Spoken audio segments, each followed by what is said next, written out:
स्वर्गीय बालम सिंह जनोटी एक ऐसे क्रांतिकारी नेता जो हमेशा जनता के लिए आंदोलन के लिए तैयार रहते थे।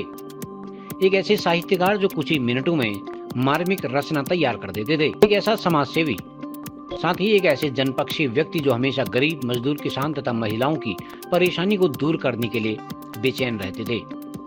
4 दिसंबर 1949 को बागेश्वर के जनोटी पारड़ी गांव में जन्मे बालम सिंह जनोटी का जीवन अभाव में गुजरा है। गरीबी के दौरान ही उन्होंने शिक्षण कार्य किया। अल्मोड़ा विश्वविद्यालय से उन्होंने उच्च शिक्षा प्राप्त की। वर्ष 1977-78 में वह अल्मोड़ा छात्र संघ के सचिव चुने गए। यहीं से उनके राजनीतिक सफर की शुरुआत हुई।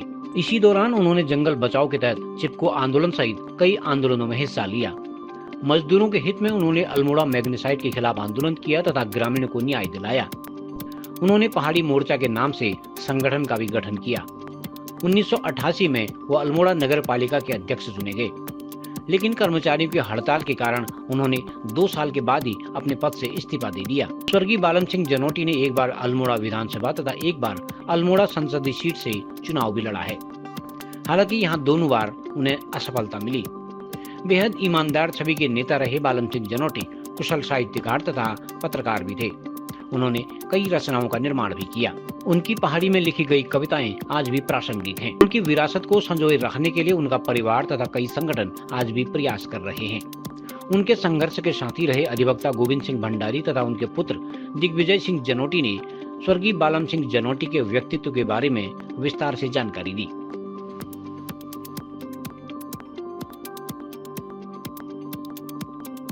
जी, होने को एक बेटे के तौर पे मुझे बहुत ज़्यादा समय तो नहीं मिला, मगर जब तक इंटर में था मैं तब, और मैं हॉस्टल में था नैनीताल में, तो मेरा लास्ट पेपर था। तो उस दिन मुझे उससे पहले दिन मुझे फ़ोन आया था घर से। तो कुछ लोग, मतलब बड़े भाई की बात हुई थी मुझसे, तो उसने कुछ ऐसा बताया नहीं। उसने कहा कि हम दिल्ली गए हैं। तो ऐसा पापा के बारे में मैंने पूछा तो उसने कहा कि गाड़ी में है, ऐसा कुछ बताया नहीं उसने। पेपर था मेरा लास्ट, तो शायद इस वजह से उन्होंने कुछ बताया नहीं। अगले दिन मैं पेपर देने गया था, तो वापसी के समय जब फिर प्रिंसिपल सर से जब मेरा पेपर कंप्लीट हुआ, प्रिंसिपल सर ने मुझे अपने यहाँ बुलाया। फिर उन्होंने मुझे बताया कि आपके पिताजी का निधन हो चुका है, आपको हमने जल्दी इसलिए बुलाया ताकि आप कहीं पेपर वेपर में ना देख लो इसलिए। तो मैं कह रहा हूँ, जब इंटर में था तो उसमें भी 2 साल में हॉस्टल में रहा। तो 10th तक का जो समय था उस बीच ही मैं पिताजी से थोड़ा साथ में रहे। और पिताजी का ऐसा था कि अनुशासन के उनको बहुत कट्टर अनुशासन वाले थे वो। सुबह हमको, जब हम छोटे भी थे तब भी हमको पूरा अनुशासन से, उन्होंने कहते थे कि सुबह 5 बजे उठना है, फिर सुबह घूमने जाना है। ये मतलब उनका एक रूटीन फिक्स था हमारे लिए कि उसके बाद इतनी देर आपने पढ़ाई करनी है, इतनी देर फिर आपको स्कूल को तैयार करना है, फिर खेलने के लिए इतना टाइम है, इतना देर आपने फिर पढ़ाई करनी है, इतनी देर टीवी आप समाचार या जो भी है देखना देख सकते हो। उसके बाद सोने का टाइम भी फिक्स था। तो बहुत रूटीन हमारा जो था एक वो फिक्स था। तो सामाजिक जीवन में उनका बड़ा व्यस्तता उनकी रहती थी। तो परिवार को कितना समय, सामाजिक तौर पर आप उनको राजनीतिक तौर पर कितना जानते हैं? राजनीतिक तौर पे तो हमने उनका कार्यकाल जो एक लोकसभा का जब इलेक्शन लड़ा था उन्होंने, तब हम 5th क्लास में थे। मैं 5th क्लास में था, भाई तो नवोदय में पढ़ता था। तो तब हम भी थोड़े छोटे बच्चे थे, हम लोगों को शौक होता था, तो हम भी प्रचार में चले जाते थे। तो बड़ा मतलब हमको मज़ा ऐसा आता था। और जो उनके साथ भी वो अपने प्रचार में रहते थे, हम लोग भी पोस्टर वोस्टर चिपकाने आजू बाजू में चले जाया करते थे। तो जो हमने देखा लोगों के बीच में उस टाइम पे, बहुत वो एक जैसे एक पार्टी विशेष, जैसे राष्ट्रीय पार्टियां थी, भाजपा और कांग्रेस से जो प्रत्याशी लड़े थे, उनका तो खैर पार्टी के बेस पे ही काफ़ी प्रचार रहता है। मगर पापा उस टाइम ये एनडी तिवाड़ी जी की जो पार्टी बनी थी, कांग्रेस तिवाड़ी वाली जो पार्टी बनी हुई थी, उससे चुनाव लड़े थे। फूल चढ़ाती महिला, उससे सतपाल महाराज जी भी लड़े थे इलेक्शन, मेरे ख्याल से पौड़ी वाली सीट से लड़े थे। और यहाँ से पिताजी लड़े थे। तो उसमें भी पिताजी को इतना ज़्यादा सहयोग मिला था। तो क्योंकि लोग अभी भी, मैं कभी बाहर जाते हैं, कहीं इधर उधर जाते हैं, तो जैसे अभी भी काफ़ी लोग उनका नाम याद करते हैं राजनीतिक क्षेत्र में। उन्होंने और जो वन आंदोलन या आंदोलन से अपने जो एक उन्होंने छवि बनाई थी, और जो उनका जो जुझारूपन था, तो उसकी वजह से लोग उन्हें काफ़ी पसंद करते थे। और राजनीतिक क्षेत्र में इसी वजह से उनका एक अलग मुकाम था। तो अल्मोड़ा जो पालिका अध्यक्ष बने थे, तो उस समय का क्या कुछ दौर आपको याद है कि उन्होंने बीच में पता चला कि उन्होंने रिजाइन कर दिया था, क्या वजह थी? दरअसल हम तो तब बहुत छोटे बच्चे थे, तो हमको जो लोगों ने बताया, या जो पिताजी भी वैसे भी हमको जो खबरें आती थी, तो तब ऐसा था कि पिताजी का उस टाइम पे एक मतलब अलग ही तरीके का, वो अपनी तरीके से चलने वाले इंसान थे। वो मतलब ऐसे समझौते वाले इंसान नहीं थे। वो अपने तरीके से जो उनके नियम थे उन्हीं के आधार पे वो चलते थे। तो उस टाइम पे उन्होंने भी वो भी थोड़ा जो रोड के बीच में जो कब्जा वब्जा टाइप का जो साइड में से जो दुकानें फैलाए रहते थे, उस टाइम पे भी वो खुद बताते थे कि छाता लेके जाते थे एक पीछे से, तो और उनको सब साइड करते रहते थे और डांटते रहते थे उनको, जो दुकानदार थे। और फड़हड़ वालों से भी उनको कहते थे कि आप सही से करिए, और व्यवस्थाएं कायम की थी उन्होंने।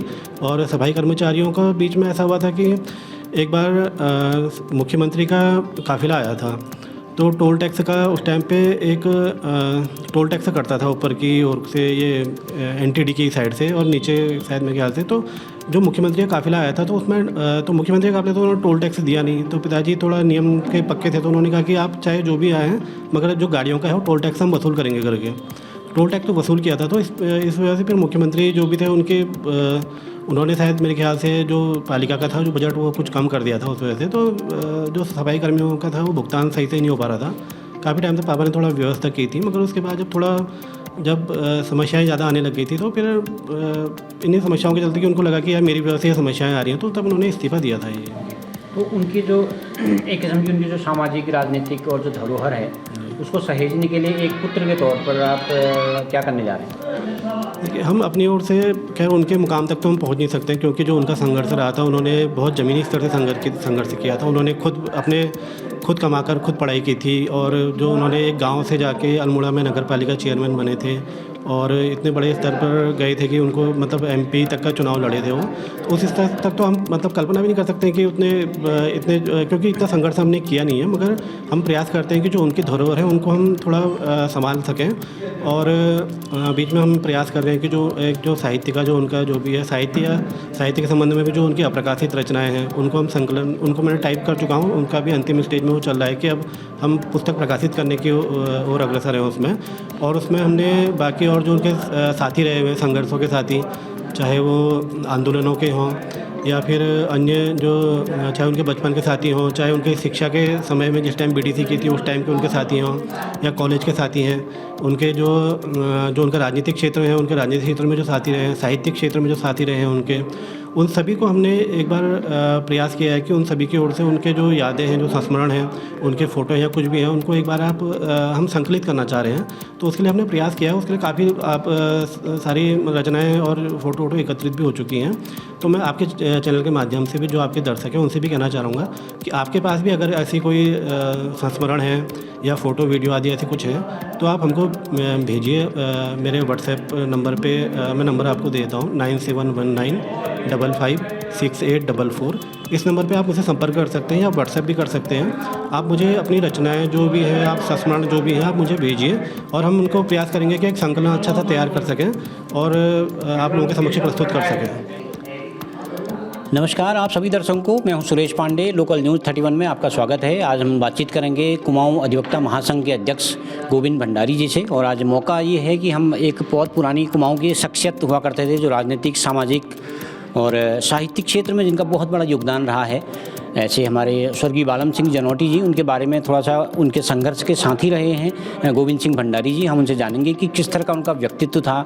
बहुत क्रांतिकारी किस्म के वो नेता हुआ करते थे, मतलब शासन को, प्रशासन को हिला देने की उनकी क्षमता हुआ करती थी तब के दौर में। और तब उनको एक बताया जाता था कि द टाइगर ऑफ कुमाऊं नाम से भी उनको फेमस थे, वो कुमाऊं के शेर के नाम से भी उनको जाना जाता था। तो हम उनसे जानेंगे कि किस तरह का उनका व्यक्तित्व था। सर, पहले तो आपका स्वागत है हमारे चैनल में। धन्यवाद पांडे जी, आपका चैनल यह की सफलता की हम कामना करते हैं। आप बहुत अच्छे संघर्षशील पत्रकार के रूप में अब यूट्यूब में काम कर रहे हैं। एक अच्छे यूट्यूबर आप बने, ये हम ईश्वर से प्रार्थना करते हैं। जी, थैंक यू सर। सर, मैं जानना चाह रहा था कि आप बालम सिंह जनोटी जी के संघर्ष के दौर के साथी रहे हैं, आपने साथी संघर्ष किया था, तो थोड़ा सा उनका अगर सामाजिक और राजनीतिक और साहित्य में भी मैं पूछूंगा आपसे, तो थोड़ा सा अगर आप बता सकें उनके बारे में कि किस तरह का व्यक्तित्व उनका था। देखिए, बालम सिंह जनोटी जी से मेरी पहली मुलाकात सन 1974 में हुई थी। वो भी बागेश्वर में। उस समय यहाँ विधानसभा के चुनाव चल रहे थे। जनसंघ पार्टी से आनंद दास उम्मीदवार थे और कांग्रेस पार्टी के उम्मीदवार थी सरस्वती टमटा जी, और ग्रीसलाल टमटा उस समय जो पुरानी कांग्रेस के उम्मीदवार थे। और इसके अलावा नारायण दास सोशलिस्ट पार्टी के उम्मीदवार के रूप में लड़ रहे थे। तो हुआ ये कि कांग्रेस पार्टी का उन दिनों बोलबाला था, जैसा आजकल चारों ओर भारतीय जनता पार्टी का राज दिखाई देता है, ऐसी उस समय कांग्रेस का हुआ करता था। विपक्षी दलों की बहुत ज़्यादा यह भूमिका उतनी नहीं थी, नगण्य ही सी भूमिका रहती थी, केवल चुनावों में ही उनका संगठन दिखता था। तो उस समय हुआ ये कि 1974 में केसी पंत जी का बागेश्वर में दौरा था और बागेश्वर के उस समय के सर्वमान्य नेता नाथलाल साजी की अध्यक्षता में चौक बाजार बागेश्वर में एक मीटिंग चल रही थी और जनसंघ की ओर से भोपाल सिंह धपोला जी के नेतृत्व में कार्य चल रहा था। तो उस समय हुआ ये कि केसी पंत जी का बागेश्वर में भारी विरोध किया गया। इसलिए विरोध किया गया क्योंकि केसी पंत जी बड़े ओहदे में होने के बावजूद भी उनका इस ओर विकास के कार्यों में बहुत योगदान न होने की वजह से उनका भारी विरोध था और तो इसलिए उनको यहाँ सभा नहीं करने दी गई। तो उस समय जो सभा के में न करने पर जिन पर कानूनी ये मामले चलाए गए, भोपाल सिंह धपोला जी, श्री बालम सिंह जनोटी जी, श्री कंवरजीत जी और इसके अलावा भी अन्य कई लोग उस समय थे। वो ये उमेद सिंह परिहार और चंदन आदि कई लोग उस समय थे। उन पर ऐसा है कि उन्होंने इनकी सभा नहीं होने दी। तो उसके बाद हुआ क्या कि वो बागेश्वर में सभा नहीं हो पाई, तो राजनीतिक मामला है, ऐसा चलता रहता है। वो सीधे कांटा की ओर आए। हम उनके दफ्तर में ही सो जाते थे, तो उनके दफ्तर में सोते थे तो हम अपना काम भी करते थे। दिन में जेपी मूवमेंट के पर्चे बांटते थे। एक ये राजनीति के साथ साथ एक बहुत सा बड़ा एक वाकया जो उनका चर्चा में रहा, वो था अल्मोड़ा नगर पालिका अध्यक्ष का चुनाव लड़ना, उसको जीतना और उसको अचानक बीच में रिजाइन दे देना। तो क्या वजह थी? मैं उसी में आ रहा हूँ। तो बालम सिंह जनोटी जी का मतलब फिर उसके बाद काफ़ी इमरजेंसी छट गई। हमारे लोग मतलब ऐसा है ये आगे फिर जीना जी पड़ोसी विकास मंत्री बन गए। तो उस समय चिपको आंदोलन जोर का चल रहा था, तो बालम सिंह जनोटी जी पर यह बहुत मतलब ऐसा है कि पुलिस ने उनका पीछा करना शुरू कर दिया और यहाँ तक कि छावनी बना दिया था उन्होंने पालड़ी को। तो उस दौर में बालम सिंह जनोटी को, जो आपने अभी कहा, उनको कुमायूं का टाइगर कहा जाता था, वो इसीलिए कहा इतनी बड़ी पुलिस जनता पार्टी का राज्य, उसके बाद भी उनको नहीं पकड़ पाई। तो बहुत बड़ी बात थी ना, इसीलिए उनको। और पालड़ी क्या पूरे मतलब जगह पर वो रहते थे कई दिन, तो वो हमारे यहाँ भी रहे, हमारे गांव में भी आ गए, हमारे यहाँ भी आ जाते थे। तो उनको मतलब हम लोग भी मतलब उसको साथ देते थे। जब उन्होंने हमारा साथ दिया तो हमें साथ देना था। तो उसके बाद अब जो नगर पालिका के अध्यक्ष बनने की आप जो बात कर रहे हो, एक गाँव के आदमी का नगर पालिका का अध्यक्ष बन जाना, वो भी अल्मोड़ा जैसी प्राचीन नगर पालिका जिसमें ब्रिटिश हुकूमत के अंग्रेज भी अध्यक्ष रहे हों, तो उसमें मुंशी हरिराम जी वहाँ के अध्यक्ष रहे हों, मोहनलाल वर्मा अध्यक्ष रहे हों, तो ऐसे जगह पर अध्यक्ष बन जाने का वाकया भी बड़ा ज़बरदस्त है। क्योंकि उनका थोड़ा सा अनबन हो गया था कांग्रेस पार्टी से। क्योंकि उनको जब होता ही है, जब आदमी होता है तो हरीश रावत जी को भी ये लगता होगा कि यार ये बहुत ज़्यादा युवा है, युवा तुर्क है, तो उभर रहा है। तो ऐसा सब जगह चलता है हर पार्टी में, जैसा कि आप जानते हैं सभी जगह ऐसा होता ही है, प्रतियोगिता का सवाल है। तो उसको बालम सिंह जी को टिकट से जब वंचित कर दिया, तो उन्होंने पहाड़ी मोर्चा एक बनाया और उसके बाद उन्होंने नगरपालिका का चुनाव भी लड़ा और उसको नगरपालिका के चुनाव में उन्होंने सफलता हासिल कर ली। उसके 3-4 कारण ये रहे। एक तो बीजेपी का भी उस समय जो कैंडिडेट थे वहाँ पर बीजेपी वालों ने इसमें गंगाधर जोशी जी, जो कि एक्स ब्रिगेडियर थे, तो उनको खड़ा कर दिया। और कांग्रेस ने प्रकाश जोशी जी, कांग्रेस की ओर से भी यह कैंडिडेट खड़े हो गए और उसमें कांग्रेस के कई कैंडिडेट खड़े हो गए उस समय। तो उस समय बालम सिंह जी निर्दलीय रूप में लड़े, तो जनता का उनको ज़बरदस्त समर्थन मिला और उन्होंने मतलब अध्यक्ष पद का चुनाव जीता, जो अपने आप में एक बहुत बड़ी बात है। और उस समय बल्कि आपके पत्रकार संघ के अध्यक्ष जो थे, बड़े पत्रकार पीसी जोशी जी भी चुनाव लड़े थे ब्रिगेडियर साहब के साथ। ये 5-6 जोशी लोग लड़ गए थे चुनाव और बालम सिंह जनोटी लड़ गए थे। तो उसमें बालम जी को बहुत भारी विजय मिली और एक नया अध्याय शुरू हुआ। तो उस दौर में ये मुलायम सिंह जी का राज था। तो मुलायम सिंह जी के राज में हम ये उस समय राम जन्मभूमि का जब दौरा चला तो बालम सिंह उस समय अध्यक्ष थे नगर पालिका अल्मोड़ा के। तो हम लोग मतलब ऐसा हमारी सबसे पहले गिरफ्तारी हुई पूरे उत्तराखंड में, सबसे पहले ये गिरफ्तारी राम जन्मभूमि में वो मेरी हुई थी और मैं अल्मोड़ा जेल पहुंचाया गया। तो और उसके बाद कई लोग जेलों में आए। तो बालम सिंह जी उस समय ये खुलेआम सरकार के ये विरोध में थे। वो करते कि गलत लोगों मतलब लोगों को जेलों में डालना ठीक नहीं है। वो जेल में भी मिलने कई बार हम लोगों से आते थे। फिर उसके बाद उन्होंने नगर पालिका में एक बार उन्होंने मुलायम सिंह जी का दौरा हुआ अल्मोड़े में। तो उन्होंने कहा भाई नगर पालिका में जो भी आदमी गलत तरीके से आएगा या बिना टैक्स चुंगी दिए जाएगा तो हम उसका चालान कर देंगे। तो अब भाई सरकार के लोग कहाँ चुंगी देते हैं। तो मुलायम सिंह की गाड़ी भी चलेगी अब डीएम किसकी, तो उन्होंने मुलायम सिंह का चालान काट दिया। तो वो उनका एक बड़ा दौर था, वो किसी के लिए पक्षपात नहीं करते थे। तो चालान काट दिया। बाद में फिर डीएम ने वो पैसा भरा भी। तो उसके बाद जब क्या हुआ कि वो कर्मचारियों के हित में काम करते थे। तो उन्होंने जब वहाँ पर हड़ताल कर दी कर्मचारियों ने, तो उन्होंने ये कहा कि अगर मैं वेतन नहीं दे सकता हूँ अपने सफाई कर्मियों का उनका, तो मुझे इस पद पर रहने का कोई हक नहीं है। हालांकि कई लोगों ने, हमने भी उनको समझाया, हमने कहा भाई ऐसा आप इस्तीफ़ा देने से कोई लाभ नहीं होता है। तो लेकिन वो माने नहीं और उसके बाद इस्तीफ़ा उन्होंने दे दिया। उसके बाद रविंद्र पंत और ये नयाल वगैरह कई लोग मतलब उसमें फिर वहाँ पर कार्यवाहक अध्यक्ष के रूप में रहे। तो ये उनको दुर्भाग्यपूर्ण था। अगर वो नगर पालिका अध्यक्ष का इस्तीफा न देते तो वो और ज़्यादा काम कर रहे होते। तो सर एक जो ये तो उनका राजनीतिक और सामाजिक क्षेत्र हो गया, लेकिन उनकी एक पहचान सर एक साहित्यिक क्षेत्र में भी रही। बहुत बड़ा अच्छा साहित्य उनका रहता था, खासकर कुमाऊनी साहित्य जो था। तो किस तरह का था, थोड़ा संक्षेप में? वो एक उनमें एक बड़ी प्रतिभा थी बालम सिंह जी में, साहित्यिक प्रतिभा थी। वो कुमाऊनी के छोटे छोटे ये शब्दों को जोड़कर बड़ी बात बना रही। मैं एक वाक़या आपको बताता हूँ। एक बार हमने बागेश्वर में कवि सम्मेलन बुलाया। यहाँ पहले कवि सम्मेलन कभी नहीं होते थे। तो शुरुआती मैंने करी बागेश्वर में। तो हमने बालम भाई को कहा, हमने कहा अल्मोड़े के कुछ कवियों को ले आओ। तो उस समय क्या था, वो मतलब ऐसा है, हमारे विधायक थे राम प्रसाद टमटा जी, जो कान में हमेशा मशीन लगाते थे, कम सुनते थे।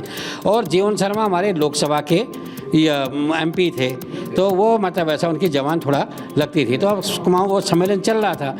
तो अब ठीक है, बड़ा सम्मेलन हमने उत्तरायणी मेले में करा दिया। तो बालम सिंह जी ने एक छोटा सा कणिक बोलते थे वो मुक्तक को, एक कणिक सुनाई। उन्होंने कहा देखो हम लोग ले कदू शिक्षा छिया तब तो हमारे जनप्रतिनिधि कोई लाट कोई काले जने ये मंच में कहा। और राम प्रसाद टमटा भी हाथ वो तो ताली बजा रहे थे और जीवन शर्मा भी। तो बाद में कहने लगे क्या कहा इन्होंने, मैंने कहा बाद में समझाऊंगा। तो ये करके तो ये उनकी मतलब ऐसा है कि बहुत मतलब वो कणिक जिसको बोलते थे। तो वो ये तुकबंदी तत्काल बना के वो हकीकत भी था। और लोगों में बिल्कुल ठाके लग गई उसमें राजेंद्र बोरा वगैरह कई अच्छे कलाकार साहित्यकार आए थे। बच्चीगिरी गोस्वामी भी उस समय थे। तो तब से हमारा ये उत्तरायणी में एक का कार्यक्रम कविताओं कुमाऊनी कविताओं का उनका सबसे पहले उन्होंने तराण करके एक मतलब वो निकाला। हाँ, और किरमोई तराण, तो उसमें तराण नाम था उसका। हाँ, तराण करके निकाला, बहुत अच्छी हो रही। फिर किरमोई तराण उसमें किरमोई तराण उसको कहते हैं। किरमोलिया बहुत छोटी होती है ना, उसकी तो उसमें जो ताकत होती है वो उन्होंने ये उसको किया। तो और एक फचेक करके उनका ये निकला। कई किताबें उन्होंने लिखी। अब तो उनके उत्तराखंड में यूनिवर्सिटी में लगी हैं उनकी पुस्तकें, जो अपना हिंदी में एक कुमाऊनी सब्जेक्ट भी लग गया है, जिसमें शेर सिंह अनपढ़ है, राजेंद्र बोरा और मतलब देव सिंह पोखरिया के साथ साथ बालम सिंह जनोटी जी की भी कविताएँ उसमें लग रही हैं। और बहुत मतलब क्रांतिकारी आदमी थे। वो डरते नहीं थे किसी से, जो कहना होता था बिल्कुल साफ कहते थे। और बड़ी बात एक और उनकी और थी, जब उन्होंने अल्मोड़े में अपना मकान बेचा तो एक दिन वो ये मतलब ये दिग्विजय की मम्मी के साथ बागेश्वर आए थे। मैंने कहा तूने बहुत गलत कर दिया यार बालम, क्यों उन्होंने अल्मोड़े नगर में घर बेच दिया। तो मुझसे बोले अब तू भी बागेश्वर का घर बेच दे, अपने गांव चले जा। मैंने कहा क्यों, ऐसा क्यों करा? बोला यार पहले तो ऐसे ही होता था, हमारे जो घर वाले होते थे बाहर नौकरी में होते थे, बाद में पेंशन के रूप में अपने गांव आ जाते थे, इसलिए अब तो मैं गांव आ गया हूँ अपने बच्चों को लेकर। तो गांव में आए, गांव में भी उन्होंने काफ़ी काम किया। और उस समय ये हो गया था, लोग ये बताते थे जनोटी पार्टी में लोगों ने शराब पीना से बीड़ी सिगरेट पीना बंद कर दिया था। उनका इतना मतलब अपना एक ये प्रतिभा थी, अनुशासन था। स्वतः हो जाता है जब आदमी का आभा, जिसको हम आभा बोलेंगे, ये उनका ये प्रभाव था।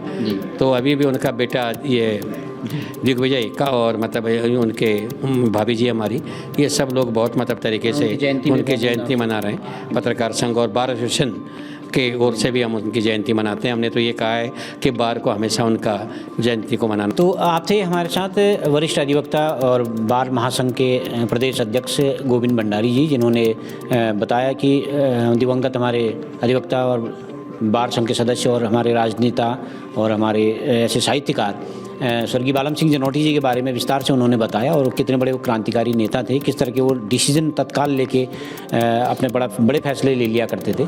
तो हम सभी मिलकर बालम सिंह जनोटी जी को एक श्रद्धांजलि अर्पित करते हैं। लोकल न्यूज़ 31 के लिए मैं सुरेश पांडे।